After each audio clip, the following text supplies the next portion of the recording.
अगे वॾा मिड़ाई भी रिश्तेदारनि ॾे अच वञ कंदा, हेलो हाय हाल हवाल मिड़ाई सूर सलींदा सूर ॿुधंदा, मिड़ाई पोइ सुकून राहतियूं कुझु मिलणु शुरू थी वेंदियूं। हाणे नओं नस्ल अची वियो आहे त जलनि था त छा जे लाइ थो वञे, छो थो वञे, छो न आहे ज़रूरत।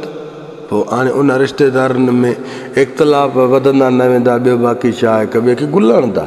इहे पोइ हिन हुननि जे वातों ॻाल्हियुनि ॿुधण जा आदी थी वेंदा। पोइ अॻिलनि खे वॾो ग़लति नज़र सां ॾिसंदा। अरे बहितर आहे त बाबा अचणु वञणु बंदि न कयो, ख़ुदा जो कसम इहा मिलजुल रखंदा अचो। इहे रिश्तेदार आस्ते आस्ते तव्हांखे ॻाल्हाइणु घटि वधि चवणु बसि थी वेंदा। आज़माए ॾिसो। हिकिड़ी ॻाल्हि ॿुधो, अल्लाह जो प्यारो हबीब मोहम्मद रसूल करीम सल्लल्लाहु अलैहि वसल्लम जन था फ़रमाइनि, पंहिंजनि ॾे महीने 2 महीने 3 महीने 6 महीने 7 महीने साल में बि हदिया खणी वञो। हदिया माना सम्झो था न, इहे गिफ्टियूं ज़रियूं खणी वञो बाबा। पोइ पली थी, मखणु थियो, या अहिड़ी के शयूं थियूं, ख़ुदा जो कसम इहे अचणु वञणु बंदि न कयो। अचणु वञणु बंदि कंदो त इहे पंहिंजा वीचारा पोइ धारियुनि खां बि वधीक धारिया लॻंदा आहिनि। तव्हां उन्हनि खे हथ सां नज़र अंदाज़ करे, हथ सां अणो ॾिठो करे, पोइ वरी जॾहिं उहे हमलनि जे लाइ उथंदा न, हमलनि जे लाइ कीअं सम्झे थो न बचा।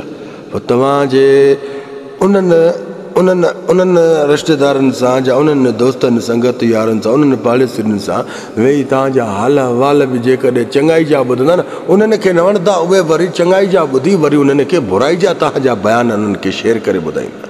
बहितर आहे त इन्हनि ॾे मिलजुल रखंदा अचो, अचणु वञणु बंदि न कयो।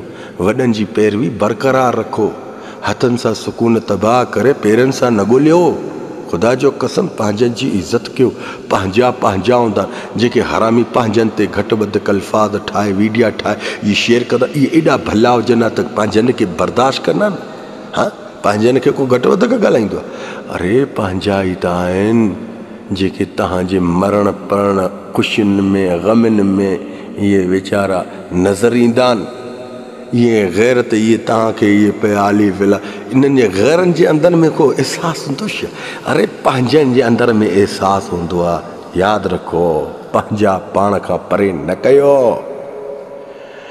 हाय मां केसि ताईं जीअं रहंदुमि, अलाह जो कसम ॻाल्हि ॿुधो, मां तव्हां सां ॻाल्हि कंदो आहियां तव्हांजे फ़ाइदे जी ॻाल्हि कंदो आहियां। पंहिंजनि सां सलाम दुआ बरक़रार रखो। जेकॾहिं हुननि जे वातों तां पंहिंजनि जे ख़िलाफ़ु कुझु ॻाल्हियूं ॿुधणु शुरू थियनि न, त सम्झो त तव्हांजी मोहबत में तलवार हणणु आया। बचायो पाण खे, तलवारियूं न हणायो। लफ़्ज़नि जे ज़रिए, लहजनि जे ज़रिए पंहिंजनि जी दिलियूं आज़ारियूं न कनि। शुक्र कयो अल्लाह जो त अञा तव्हांजी था दिलियूं आज़ारियूं कनि, तव्हां कंहिंजियूं न कयो। अल्लाह जो कसम पछता मौत जे बराबरि आहे। पछता जेको आहे न, मौत जे बराबरि न। मौत मां त चवां पछता खे एॾो रखो, एॾो बकरी खे ज़िबा करो, उन जी तकलीफ़ खां वधीक बकरी खे ज़िबा जी तकलीफ़ खां वधीक पछता जी तकलीफ़।